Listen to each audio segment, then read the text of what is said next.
Welcome back to part 4 of the Making Your Case series, Visiting with Legislators. As you learn about the legislative process, I've shared the importance of advocacy, being an advocate, and telling your story. So now I think you're ready to visit with legislators. So here's some more tips. As you start to learn about the legislative process, you might run across some new lingo, by the way, just like terms specific to special education. So I'm going to be covering some of those terms and language in the coming slides.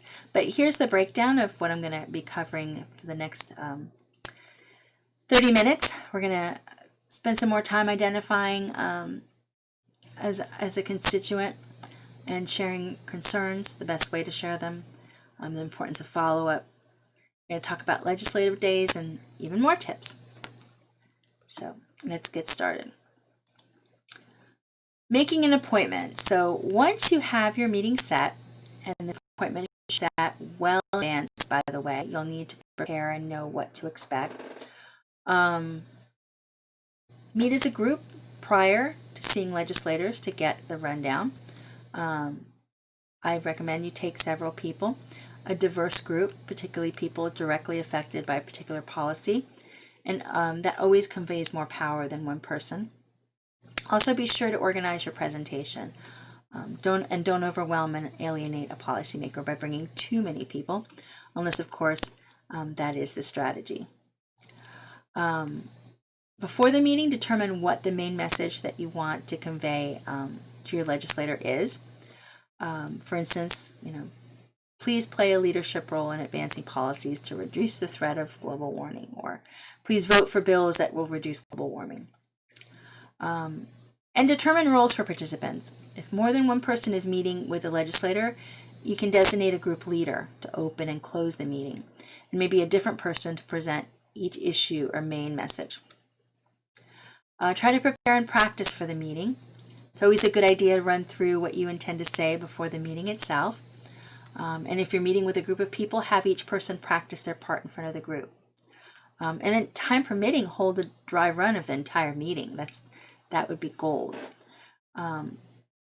Be sure to prepare applicable materials when meeting with a legislator. Try to limit your leave behind material to 1 or 2 pages, but include details on where this information can be located online as well, if appropriate. Also, offering the information in a folder with your organization's name or the subject matter on the label will really help ensure the material is kept together and is accessible, rather than kind of being tossed in a pile or even worse. Be on time for a meeting. If you're late, expect to have your meeting shortened accordingly. You may even wind up losing your opportunity altogether. And again, if you're part of a group and one of your meetings is running late, split up. It's better to have part of the group show up on time for the next appointment than to have everyone show up late. Also, don't arrive early at the House or Senate offices. Typically, they don't have a lot of room for large groups. And if you arrive well ahead of your planned meeting, you may have to wait or stand up in the hallway. So it's best to arrive maybe just 5 minutes before the scheduled meeting. And be flexible. Several things may happen that might seem unusual, like being asked to meet standing out in the hallway. The member may be called away also to vote during your meeting. You may have a meeting scheduled with the member, but due to last-minute changes in the schedule, you may find you are meeting with a staff person. That's okay. Also, more on hall meetings. Don't be insulted if the staff suggests a hall meeting. It simply means that either the office is too small for the number of people in your group, or maybe another meeting is already taking place in the available meeting space. And then for voting, you may find that the member must leave in the middle of your meeting to go to vote. If a vote is called in Congress, members have only about 15 minutes to get to the House or Senate floor to record their votes. Again, if you can't attend, call the office to cancel. If you can't make a particular meeting and you are the only one who's planning to go, it's common courtesy to cancel. If there's other people scheduled to go, check with them to make sure that someone will be attending. There's a 5-minute rule, so you must prepare to deliver your message powerfully and effectively in no more than 5 minutes. So with the possibility of votes and schedules running late and late-minute emergencies, 5 minutes is all the time you will have. If you're associated with a specific institution, be sure to identify it in your field of study. If you have any family or social, business, or political ties to the legislator, mention them as well. And then at a minimum, thank them for taking the time to meet with you. Remember, always dress nicely. Business attire is appropriate. And if you're meeting in Washington, D.C., business formal dress is required in the Capitol building. State clearly and concisely what issues you want to discuss, what your position is, and what actions you want the member to take. And follow this with facts about why they should take your position. Ask questions the legislators can respond yes or no to. And press politely for a commitment unless the member is clearly opposed to your position or to making a commitment. But you can stress how the issues will affect the legislator's district or state. And if possible, tell a personal story that highlights your experience with the issues and why you care about it. Have your cookies and business cards. I know this is going to sound weird, but if you weren't able to get an appointment, it's actually okay to stop by and drop off some materials. Let them know of your interest in the issues. It is inappropriate to camp out in their doorway and demand that someone talk to you. And you can't bring other gifts for legislators or their staff. There are gift restrictions that are very strict, and they will not be able to accept anything, but they will accept cookies. Not interesting. Real important, and I know I've been saying it throughout the presentations, don't ignore the staffers. The staff of a senator or representatives are tremendous importance in the legislative process as they do much of the hands-on work. And staff will often have issue area expertise. Legislators rely on them for advice and guidance when it comes to taking positions on issues. So to have maximum impact with your senator or representative, you will need to cultivate those strong relationships with his or her staff. Again, think of them as gatekeepers. Get their email addresses. In most cases, they read their own emails, unlike the legislators who have staffers screen their emails because there's so many. Very important, never ever indicate that you're disappointed to be meeting with a staff person. Friend or foe, having a good relationship with a staff person can make or break your relationship. Now, the Florida House has one aide who also acts as an assistant during session, and the Florida Senate has 2 aides, or an assistant if they're the chair of a committee. So again, a meeting with the aide can be very powerful. Help them help their boss. These staffers are human beings. For example, they work on health care because they care about health. Even if their bosses don't, tell them your story. What you want is for staffers to be able to tell their bosses that they've spent all day, listening to these stories. If you get the meeting with your senator or their staffers, don't bring more than 5 people, usually. There may be other times to bring larger groups, but keep in mind that the House and Senate offices are tiny. And don't forget to close a deal. Ask for their support. Take pictures, selfies, and post on social media. These lawmakers all have social media. Again, can't stress the importance of an agenda or a one-pager. This could be a one-page description of advocacy goals that quickly and concisely makes a policy recommendation. that provides brief background on the issue. It includes analysis backed up by facts and data on why that policy, the recommendations will help solve the policy question at hand. And here's an example of a one pager that I pulled from the campaign Removing the R Word. Policymakers seldom have time to read all of the literature related to a specific policy question. To make well-informed decisions, they rely on short, tightly written documents referred to as these one-pagers. And if you bring a one-pager to a meeting with a staff person or policymaker, you'll be able to make your case quickly and efficiently, and then leave behind a document for the staff members or policymakers to reference. A one-pager should not include a lengthy analysis of all available research or list arguments and counter-arguments that could be made on the issue.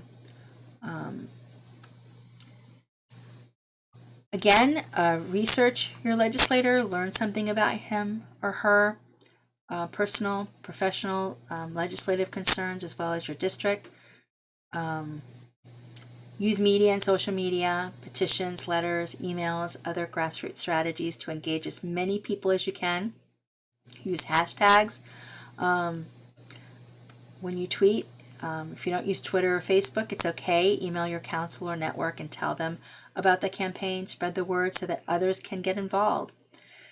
Post links and resources from the campaign to your website so others can see it there as well.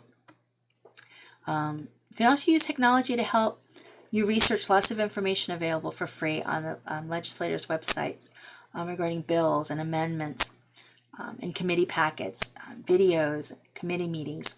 So know your way around this. Once you've got a good issue, you want to follow it closely through specialized newsletters or an online subscription. When you walk into a legislative office, do not be surprised if it feels chaotic.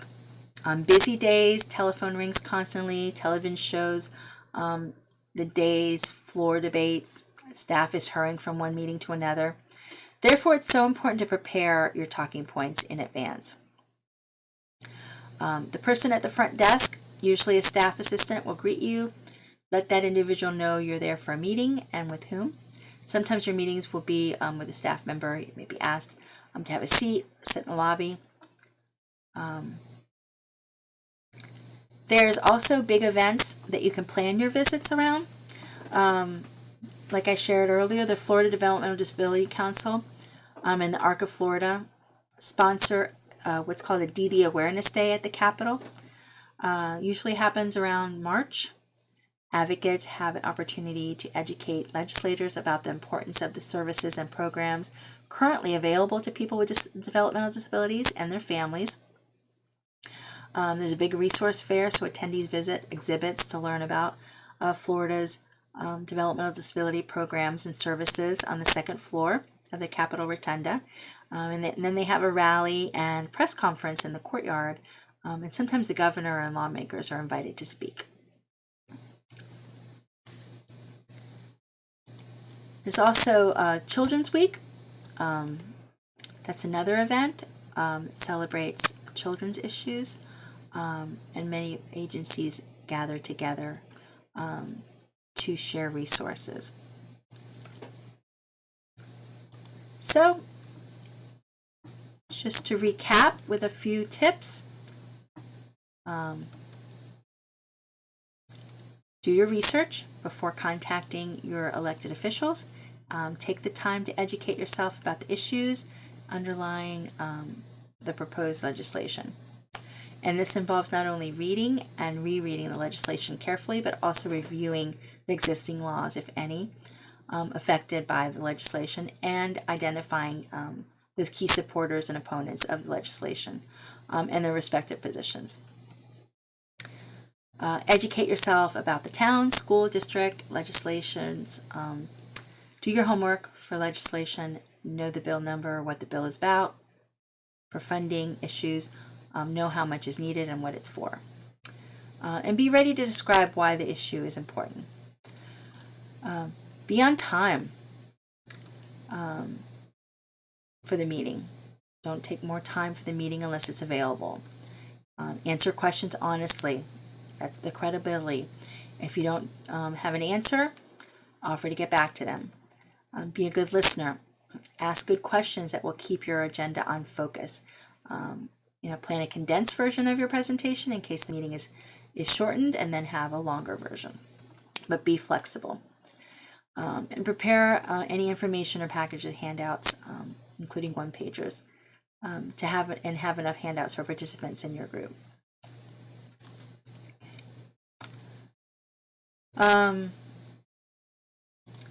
During the session, understand that most legislators only schedule 5 to 15-minute meetings, so you will receive more time if you visit your legislator in the district office when it's not a session. But still, don't do drop by your legislator in Tallahassee. Don't expect to be seen. It's best to schedule an appointment. Okay.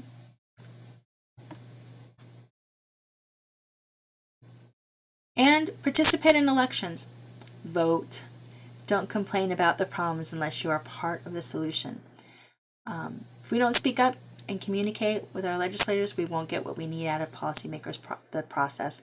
And if you aren't sure how to register, again, I'll include that information in this last presentation as well. That's the end of our presentation. This represents our FND family. Under the umbrella of FND, each program provides a unique service to a specific population. POPIN provides parent training information in the North Florida area, PSN in Central Florida, and PEN in South Florida. We also have 2 state programs. Family Star is a family-to-family health and information center, F2F, Florida, and is funded by a grant from the U.S. Department of Health. This program assists families of children and youth with special health care needs to make informed decisions about health care for their children, and we provide support, training, and assistance. The United Families is a state grant designated to ensure that families are the catalyst for transforming the mental health and related systems in Florida by strengthening coalitions among family organizations and between family members, policymakers, and service providers, and recognizing that family members can be effective change agents. We also have a Dadvocates program, which is a network of dads that promotes the involvement of fathers in the lives of their children with disabilities. And then we have our FND Special Needs Trust. FND provides a comprehensive special needs trust services. So that's it. That's our presentation. Hope you enjoyed all 4 parts. Thank you for attending. Have a great day. Bye.